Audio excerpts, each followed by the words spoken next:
ஆனால் நம்ம இதில் வந்து இந்திரனை பற்றியான குறிப்புகள் நீங்கள் எடுத்துக்கிட்டிங்கனாவே அது வந்து உயர்ந்த குறிப்புகளாக தான் இருக்குது. தமிழர்களுடைய மிக முக்கியமான பண்டிகைகளை ஒரு பண்டிகை வந்து இந்திர விழா. அந்த இந்திர விழா வந்து பார்த்தீங்கன்னா இன்னும் ஒரு சில இடங்கள்ல வந்துட்டு கிராமங்களில் விவசாய பெருங்குடி மக்கள் வந்து அதை செய்கிறாங்க. குறிப்பாக வந்து மல்லர் சமூகத்தை சார்ந்தவர்கள் வந்து அந்த இந்திர விழா அங்கங்கே நடத்துறாங்க. அதனால அந்த பேர் இருக்கா தேவேந்திரன்? ஆமா, தேவேந்திர குலம்ங்கிறது அவங்க இந்திரனுடைய குலம்னு அவங்க அடையாளப்படுத்திக்கிறது. அப்ப அந்த தேவேந்திர குல மக்கள் கிட்ட அந்த பொன்னேறு பூட்டுதல் அப்படிங்கிற ஒரு நிகழ்வு ஒன்று இருக்கும். அந்த பொன்னேறு பூட்டுதல் நிகழ்வு தான் வந்து இந்திர விழா அப்படிங்கிறது வந்து அவங்களுடைய நம்பிக்கை.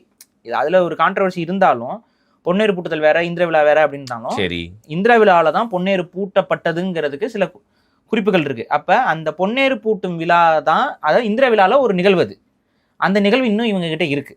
ஸோ அப்ப அந்த விழாவைத்தான் நாங்க வந்து விடாம செஞ்சுக்கிட்டு இருக்கோம். ஒரு காலத்துல வந்து சோழர்கள் பாண்டியர்கள் எல்லாருமே இந்திர விழா கொண்டாடி இருக்கிறாங்க. ஒரு ரொம்ப சமீப காலம் வரைக்குமே இருந்திருக்கு. விஜயநகர பேரரசுக்கு அப்புறம் வந்துட்டு இந்திர விழா வந்து அப்படியே காணோம், சுத்தமா இல்லை, அதுக்கு நடக்கவே இல்லை. மிஞ்சி இருக்கிறது வந்து இந்த பொன்னேறு பூட்டும் விழா அப்படிங்கிற அடிப்படையில் அங்கங்கே கிராமங்களில் மக்கள் வந்து முன்னெடுக்கிறாங்க. ஸோ இதுதான் வந்துட்டு இந்திர விழாவுடைய இது.